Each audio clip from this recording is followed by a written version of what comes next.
మాజీ మంత్రి కేటీఆర్ మాట్లాడుతున్నారు. ప్రత్యక్ష ప్రసారం ద్వారా వీక్షిద్దాం. మా గౌరవ కార్పొరేటర్లు తమ్ముడు శ్రీనివాస్ గారు నార్నే, ఉప్పలపాటి శ్రీకాంత్ గారు, సింధు గారు, మంజుల గారు, ఇంకా మా నాగేంద్రన్న గారు, పేరు పేరున ప్రతి ఒక్కరికి సారీ మా రోజా గారు చూడలే, కరెక్ట్ ఎంత కూర్చున్నావు చూడలే, మా మాజీ రోజా గారికి, మాజీ కార్పొరేటర్ కొమ్మిరిశెట్టి సాయిబాబా అన్న గారు, ఎవరో పేర్లైతే నేను వేదిక మీద చెప్పలేదో జర మనసులోనే తిట్టుకోండి, బయట తిట్టకుండ్రి. ఇప్పటికే చాలా మంది తిరుగుతారు ముంగటికి వెళ్ళి. కాబట్టి వేదిక మీద ఉన్న పెద్దలందరికీ, మా తమ్ముడు గోవర్ధన్కు, ఇంకా మా అనంతన్నకు, పేరు పేరున అందరికీ, ఒకరు వాళ్ళు వీళ్ళని కాదు అందరికీ, వేదిక ముందున్న 7 నియోజకవర్గాల ముఖ్య నాయకులందరికీ పేరు పేరున హృదయపూర్వకంగా శిరస్సు వంచి మీకు నమస్కారం తెలియజేస్తా ఉన్నాను. అసెంబ్లీ ఎన్నికల్లో మొన్న 3 నెలల కిందట నేను మీ చేవెళ్ల పార్లమెంట్ పరిధిలో చాలా చోట్ల ప్రచారంలో పాల్గొన్నాం. 4 ఎమ్మెల్యేలు గెలిచినాం, 3 చోట్ల దురదృష్టవశాత్తు ఓటమి పాలైనాం. కానీ నిజంగా కొన్ని అనుభూతులు, కొన్ని అనుభవాలు మర్చిపోలేని ఉంటాయి. పరిగిలో మహేష్ అన్న పిలిస్తే కుల్కచర్లకు పోయినా. ఆ రోజు నేను కుల్కచర్లలో ఆ మీటింగ్ చూసిన తర్వాత మహేష్ అన్న ఖచ్చితంగా 25-30 వేలతో గెలుస్తాడు అనుకున్నాను. ఎందుకంటే అక్కడ ఊపు ఉత్సాహం పరిగిలో ముఖ్యంగా మా గిరిజన తమ్ముళ్ళు, మా లంబాడ తమ్ముళ్ళు అక్కడ కుల్కచర్లలో ఎక్కువ ఉంటారు. అసలు నేను ఇట్లా అంటే 2 ఏళ్ళు లేపు ఇట్లా అనుడు, నేను ఒక్కసారి జై తెలంగాణ అంటే 2 సార్లు అనుడు, అంటే అంత జోషు అంత ఉత్సాహం ఉండే. కానీ చివరిలో ఏం జరిగిందో తెలియదు, కానీ మొత్తానికి స్వల్ప తేడాతో అక్కడ ఓటమి పాలైనాం. వికారాబాద్ పోయింటివి, వికారాబాద్ హెడ్ క్వార్టర్లో కానీ ఆ తర్వాత మర్పల్లి పోయింటివి. 2 చోట్ల కూడా తండోపతండాలుగా వచ్చినారు. ఆ వచ్చిన వాళ్ళు కూడా బ్రహ్మాండమైన ఉత్సాహంతో ఉండే. కానీ అక్కడ కూడా మరి ఏం జరిగిందో తెలియదు, స్వల్ప తేడాతో ఉండటం పాలైనాం. తర్వాత తాండూరు, అక్కడ కూడా తమ్ముడు నేనైతే ఏకపక్షంగా ఉంటుంది అనుకున్నా. ఎందుకంటే అక్కడ ఆల్రెడీ మహేందర్ రెడ్డి ఆయనను బిజీగా పెట్టినాం. మరి మా తమ్ముడికి ఇక పోటీ అయ్యలేదు, ఎదురులేదు అనుకున్నాం. మరి సరే దాని గురించి ఆడికే వస్తున్నా, నేను ఆగుర్రే, తొందరపడకుర్రి, ఆడికే వస్తున్నా అంటున్నా. ఏం జరిగిందో తెలుసుకుందాం అంటే గదే చెప్తున్నా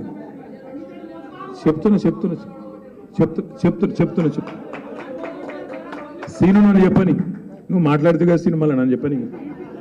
జరిగింది ఏంటంటే కరెక్ట్ మాట అది, ఇంటి దొంగను ఈశ్వరుడు కూడా పట్టలేడని పెద్దలు చెప్తారు. మనమేమనుకున్నాం, పట్నం మహేందర్ రెడ్డిని మంత్రి చేసినాం కదా 3 నెలల ముందు, కూర్చుంటాడేమో, ఆయన లొలి పెట్టాడేమో, ఆడ ఆనంద్ ఓడగొట్టాడేమో, ఈడ రోహిత్కు సహకరిస్తాడేమో అనుకున్నాం. ఆయన ఏం చేసిండు, ఆయన అచ్చంగా అక్కడిని అడ్డబెట్టి, సునీతమ్మ కూడా ఆయన్ని అడ్డబెట్టి, ఇద్దరు కూడా పార్టీలో వండుకుంటూ పక్కకెళ్ళి వెన్నుపోటు పొడిచి మన నాయకులు, వేదిక మీద కూర్చున్న నాయకులు ఓడిపోయినంటే కారణం మన వాళ్ళే కారణమైన మాట అక్షర సత్యం. సరే నీకు దండం పెడితే ఆగురాబాయి, ఇక నేను ఎవరు పడితే నువ్వు ఆడెవరు పడితే ఎవరికి పడుతుంది కావు. నువ్వు చెప్పింది నేను చెప్పబడితే, నేను అలాగే చెప్తున్నాను. నేను అనేది ఏంటంటే జరిగింది, మోసపోయినాం, జరిగింది. తర్వాత గమ్మత్ ఏంటంటే ఎలక్షన్ అయిపోయింది, సరే ఓడిపోయినాం, 39 మంది గెలిచినాం. నాకు అందరికంటే మొదలు ఫోన్ చేసింది ఎవరు ఎరికైనా, రంజిత్ రెడ్డి అన్నా, అరే నీకు దండం పెడితే ఆగురా, నీ కోపం అంతా ఆగబట్టుకొని జ్ఞానేశ్వర్ అన్న గెలుపులో నూకురా పోయి నా మీద ఎందుకు లొల్లు పెడుతున్నావు, నేనే చెప్పబడితే నువ్వు చెప్పేది ఆగు. ఇప్పుడు ఫోన్ చేసిండు, ఫోన్ చేసి అన్నా ఏదేమైనా సరే మనం ఇక అడ్వాన్స్గా పోవాలి ఎన్నికలకు, కాబట్టి నువ్వు ఫస్ట్ మీటింగ్ నాదే పెట్టి చేయలేదు, పెట్టి వెంటనే నన్ను డిక్లేర్ చేయు, నేను పనిలో పడతా, పని చేస్తా, మళ్ళీ మనం గెలవాలి, మళ్ళీ చేవెళ్ళకి వెళ్ళే మొదలు కావాలన్నాడు. నేను అక్కకు అందరికి ఫోన్ చేసిన, ఎమ్మెల్యేలకు, గాంధీకి అందరికి ఫోన్ చేసి ఇక్కడనే భవన్లో మీటింగ్ పెట్టి ప్రెస్ వాళ్ళకు కూడా చెప్పమన్నాడు. అన్న చెప్పన్నా జర ప్రెస్ వాళ్ళకు క్యాండిడేట్ నేనేం చెప్పు, ఏమైనా అనుమానాలు ఉన్నాయేమో జనంలో అన్నాడు. చెప్పినాక ఆ రోజు ప్రోగ్రామ్ కూడా వేసుకున్నాం. ఏమని, అన్ని నియోజకవర్గాల్లో కార్యకర్తల సమావేశాలు పెట్టుకోవాలి, ముంగట్టుకోవాలి అని చెప్పి ఒకటే రోజు చేవెళ్ళ పరిగి పెట్టుకున్నాం. నేను ఇంకా ఆయన చెప్పిన మిగతాయి కూడా వస్తానండి, వికారాబాద్ వస్తా, తాండూరు వస్తా, మొత్తం తిరుగుదాం, బ్రహ్మాండంగా జోరుదారు, పోయిన కాడిని దేవులాడుకోవాలి, ఎక్కడనైతే మనం ఓడిపోయినామో ఆడికెళ్ళే మొదలు కావాలని చెప్పి చేవెళ్ళ, పరిగి, వికారాబాద్, తాండూరు మొత్తం ప్రోగ్రాం వేసుకున్నాం. ఆయన కూడా బయటకు వచ్చి చెప్పిండు, నిలబడుతున్నా నేనే, నన్ను నిలబడమన్నారు, నిలబడుతున్నా, గట్టిగుంటా అని మాట్లాడిండు. తర్వాత ఇద్దరం కలిసిపోయినాం, ఏడికి చేవెళ్ళ పోయినాం, పరిగి పోయినాం ఒకటే రోజు. అక్కడ మన కూడా చౌరస్తా కాడ పట్నం మహేందర్ రెడ్డి కూడా కారు ఎక్కిండు, ఆయన ఎక్కిండు, ఈయన వచ్చిండు, ముగ్గురం కలిసిపోయినాం. పోయేటప్పుడు నేను చెప్పిన కార్లా మహేందర్ అన్నకు, నన్ను ఎత్తుకపోలే సంతోషం, కార్లో నేనేం చెప్పిన అంటే మహేందర్ అన్న నీ మీద అనవసరంగా లేనిపోని పుకార్లు వస్తున్నాయి, జర గట్టిగా చెప్పు అన్న. అప్పుడు చేవేళ్ళ మీటింగ్లోనేమో యాదన్నకు హాస్పిటల్ సమస్య వచ్చి కొంత బ్రెయిన్లో కొంత చిన్న ఇబ్బంది వచ్చి హాస్పిటల్లో ఒక వారం రోజుల పాటు ఉండుట్లా ఫోన్లో హాస్పిటల్లో ఉన్న మైకుల ఫోన్ పెట్టి మాట్లాడిస్తే ఆ రోజు కూడా యాదన్న అంత కమిట్మెంట్ తోని హాస్పిటల్కి వెళ్ళి కూడా మాట్లాడిండు. ఆడ చేవెళ్ళలా పరిగిల రెండు దగ్గరలా ఇద్దరు మాట్లాడారు నాయకులు. పట్నం మహేందర్ రెడ్డి మాట్లాడిండు, ఇప్పుడు ఉన్నాయి ఆ వీడియోలు యాన్నో లేవు, ఉన్నాయి. మా తమ్ముడు కార్తీక్ కూడా ఉండే, అందరం కలిసిపోయినాం. పోయి నాకంటే ఎక్కువ చంపారు కాంగ్రెస్ ఆ రోజు. పొల్లు తిట్టిండు ఇద్దరు. తిట్టడానికి ఇంకా గమ్మని చెప్తా మీకు. పరిగి పోతే మంచిగా మా మహేష్ అన్న మంచి భోజనం పెట్టిండు, ఆడ మంచిగా తిన్నాం. ఆడ భోజనం అయిపోయినాక మీటింగ్ పోయినాక మొత్తం ఒక 4-5 మంది ఉన్నారు. హాల్ నిండా బ్రహ్మాండంగా పరిగిల ఉత్సాహంగా ఉండే. ఆడ పోయినాక నేను మహేందర్ అన్నతో ఇంతకుముందు కారులో వేపిన చూడు ముచ్చట, అది చెప్పు అన్న.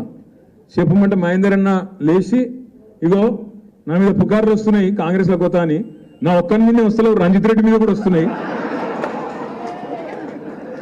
ఆయనను కూడా ఇరికిచ్చే ఈయన పక్కకెళ్ళి లొల్లి పెడుతుంది. ఈయన నా మీద ఎందుకు చెప్తున్నాను, నేను నా మీద పుకారుందా, ఈయన లొల్లి. ఇద్దరు నామగడ్డి లొల్లి పెట్టుకొని ఆస్కర్ అవార్డు గెలుస్తారు చూడు, దానికంటే ఎక్కువ యాక్టింగ్ ఇద్దరు. నేను ఓతలేనంటే నేను ఓతలేను, నేను మంచోని అంటే నేను మంచోని, నేను పిచ్చోళ్ళకి ఇద్దరు నమ్మిన. ఏం చేస్తాం, నమ్మి ఇద్దరు అద్భుతమైన స్పీచ్లు ఇస్తే గెలిచిపోయినాం. ఇంకేముంది, మళ్ళా పార్లమెంట్ గెలిచిపోయినాం అనుకున్నా. నేను చూస్తే 15 రోజుల తర్వాత సీన్ కట్ చేస్తే ఈయన మల్కాజ్గిరి అభ్యర్థి, ఆయన చేవెళ్ళ అభ్యర్థి కాంగ్రెస్. ఏమైందిరా అయ్యా అంటే ఇద్దరు పత్తలేరు. ఇప్పుడు మా అక్క అడుగుతుంది నన్ను పక్కకెళ్ళి, చాలా మంది మా వాళ్ళు ఏమనుకుంటారు ఎరికేనా మీకు అన్నది. ఏందక్క అంటే రంజిత్ రెడ్డి పోయిండు అంటే చెప్పగానే పోతాడు ఆ కేటీఆర్కి అనుకుంటున్నాను అని చెప్తుంది అక్క. నాకు చెప్తే పార్టీలకి వెళ్ళి నన్ను ఓనిస్తానా, ఎట్లా ఓనిస్తా నేను? ఇంకొక మాట మాత్రం మా తమ్ముడు ఆనంద్ అన్నాడు, ఇక మిగతా మిత్రులు కూడా అన్నారు. ఒక మాట మాత్రం నేను మీకు ఇస్తున్నా. నేను 2018లో ఆనాడు విశ్వేశ్వరరెడ్డి గారు ఆ రాజకీయాల్లో లేనప్పుడు రాజకీయాల్లోకి పట్టుబట్టి తీసుకొచ్చింది నేను. ఆయన ఇంటికి పోయి 14లో ఆయన ఇంటికి పోయి నువ్వు రావాలా, నీలాంటి చదువుకున్న వాళ్ళు కావాలి రాజకీయాల్లో అని తీసుకొచ్చిన. ఆయనకేం పుట్టిందో 18లో ఆయన జంపు, ఆయన కాంగ్రెస్లోకి పోయిండు. ఆ రోజు మళ్ళీ చెప్పిన, నువ్వు ఇలా కాంగ్రెస్లో కూతున్నావు, చేవెళ్ళ ప్రజల చైతన్యాన్ని తక్కువ అంచనా ఇస్తున్నావు, ఓడిపోతావు, నువ్వు రాసి పెట్టుకో అని చెప్పిన. ఓడగొట్టి ఆ రోజు మీరే గట్టిగా బుద్ధి చెప్పి ఆనాడు విశ్వేశ్వరరెడ్డిని ఇంట్లో కూర్చోబెట్టిండ్రు. 2018లో ఆనాడు కొత్త అభ్యర్థి అయినా మీ జిల్లాకు సంబంధం లేకపోయినా కేసీఆర్ గారు నిర్ణయం తీసుకున్నారు కాబట్టి ఆనాడు డాక్టర్ రంజిత్ రెడ్డిని తీసుకొచ్చి ఎంపీకి నిలబెడితే, సరే కొత్తోడైనా కేసీఆర్ పంపిండు కదా, గులాబీ కండువా కప్పుకున్నాడు కదా, కేసీఆర్ మనిషి కదా అని చెప్పి మీరందరూ ఆశీర్వదించి రంజిత్ రెడ్డిని గెలిపించింది. మరి ఈరోజు రంజిత్ రెడ్డి గారు చేసిన ద్రోహం బాధ ఎక్కడ అనిపిస్తుంది అంటే, ఎవడో బయటవాడు మోసం చేస్తే బాధ అనిపించదు. నీతోనే నీడలాగా తిరిగి, నీతోనే 24 గంటలు ఉండి, నీ పక్కనే కూర్చొని, నీతోనే అన్ని మాటలు చెప్పి, అన్ని మంచి మాటలు చెప్పి, కష్టకాలంలో ముంటామని చెప్పి మాటిచ్చి అక్కడ కేసీఆర్ గారి కూతురు అరెస్ట్ అవుతుంటే ఇక్కడ నవ్వుకుంటూ తుమ్ముకుంటూ ఇద్దరు పోయి కండువా కప్పుకునే దృశ్యం ఏదైతే ఉన్నదో తప్పకుండా దానికి బదిలా తీసుకోవాల్సిన బాధ్యత మన మీద ఉన్నది అనే మాట నేను మీకు విజ్ఞప్తి చేస్తా ఉన్నా. రాజకీయాల్లో అధికారం ఎవరికి శాశ్వతం కాదు, అధికారంలో శాశ్వతంగా ఎవరు ఉండరు. కానీ అధికారం పోంగనే ఆగమాగమైపోయి ఇవాళ తమ ప్రయోజనాలు, తమ స్వీయ ప్రయోజనాల కోసం ఇవాళ అవతల వైపు పోయి పోవడమే కాకుండా ప్రజలను మోసం చేసే కార్యక్రమం. ఆయన మొన్న రంజిత్ రెడ్డి ఒక సోషల్ మీడియాలో ఒక పోస్ట్ పెట్టిండు. చందన్ వెల్లినట రంజిత్ రెడ్డి మొత్తం పరిశ్రమలు తెచ్చిండట, యాదయ్య గారి సహకారం లేదట, యాదయ్య గారిది ఏం లేదట, మా తమ్ముడు అవినాష్ రెడ్డిది ఏం లేదట, మొత్తం రంజిత్ రెడ్డి పట్టుకొచ్చి అక్కడ పరిశ్రమలన్నింటినీ పెట్టించిన అని చెప్పి సోషల్ మీడియాలో చెప్పుకుంటా ఉన్నాడు. ఇంతకంటే సిగ్గుచేటు ఇంకోటి ఉంటుందా? దయచేసి మీరు ఆలోచించాలని కోరుతా ఉన్నా. ఇంకొక మాట కూడా నేను మీకు విజ్ఞప్తి చేస్తా ఉన్నా. ఆనంద్ చెప్పిన మాట ఏదైతే ఉందో, మళ్ళీ రేపు వచ్చి ఇదే పట్నం మహేందర్ రెడ్డి, ఇదే రంజిత్ రెడ్డి వచ్చి కేసీఆర్ గారి కాళ్ళు పట్టుకున్న మళ్ళా పార్టీలోకి రానియము అనే మాట కూడా నేను ఈ సందర్భంగా మీకు విజ్ఞప్తి చేస్తా ఉన్నా. వాళ్ళకు తప్పకుండా బుద్ధి చెప్పవలసిన బాధ్యత మన మీద ఉన్నది. వచ్చి కేసీఆర్ కాళ్ళు పట్టుకున్న మళ్ళీ అధికారంలోకి వచ్చినాక వాళ్ళని మాత్రం మళ్ళీ రానిచ్చే ప్రసక్తే లేదనే మాట కూడా నేను మీకు విజ్ఞప్తి చేస్తా ఉన్నా. ఇంకొక మాట కూడా నేను మీకు హామీ ఇస్తా ఉన్నా.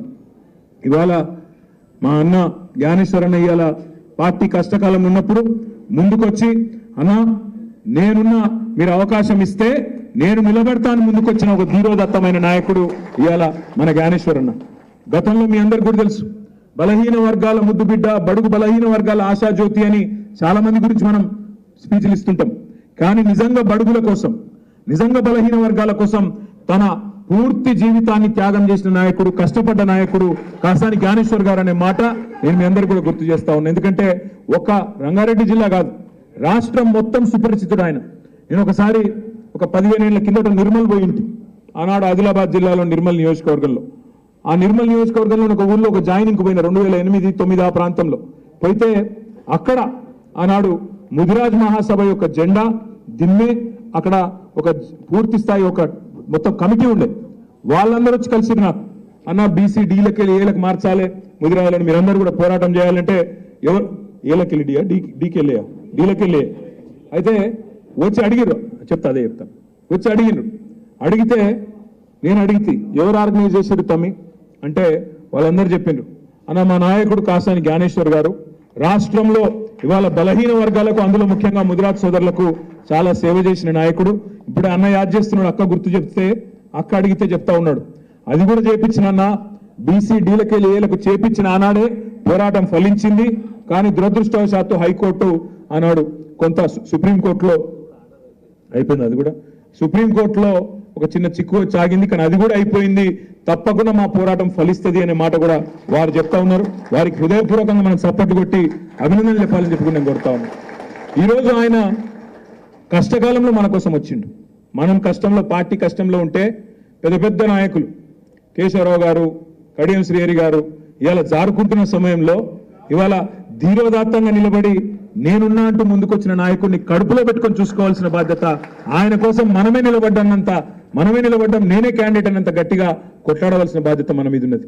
నిలబడ్డది చేవెళ్లలో కాసాని జ్ఞానేశ్వర్ గారు కాదు, నిలబడ్డది కేసీఆర్, నిలబడ్డది ఇవాళ అక్కడ నిలబడ్డది కేసీఆర్ అనుకొని కొట్లాడదాం. అక్కడ నిలబడ్డది మన నాయకుడు, అక్కడనే ఉన్నాడు, ఆయన కోసం ఓటేస్తున్నామనే ఒక కమిట్మెంట్ తోని కసితో పనిచేద్దాం తప్ప ఇవాళ రకరకాల ఆలోచనలు చేయవలసిన అవసరం లేదు. ఇంకొక మాట కూడా నేను మీకు విజ్ఞప్తి చేస్తా ఉన్నా, నాయకులు పోయే వాళ్ళకి చాలా మాట్లాడతారు. ఇప్పుడు మీకు తెలుసు, పోయేటప్పుడు 2 రాళ్ళు వేసి 10 ఏళ్ళు అన్ని అనుభవించి పోయేటప్పుడు మాత్రం 2 రాళ్ళు వేసి పోతారు. చాలా విచిత్రం అనిపిస్తుంది కొంతమంది మాటలు వింటా ఉంటే. కానీ ఇక నేను వాళ్ళు పెద్దవాళ్ళు, వాళ్ళని నేను ఎక్కువ ఏమి అనను, వాళ్ళ విజ్ఞతగా వదిలేద్దాం, కాలం అన్నిటికీ సమాధానం చెప్తుంది.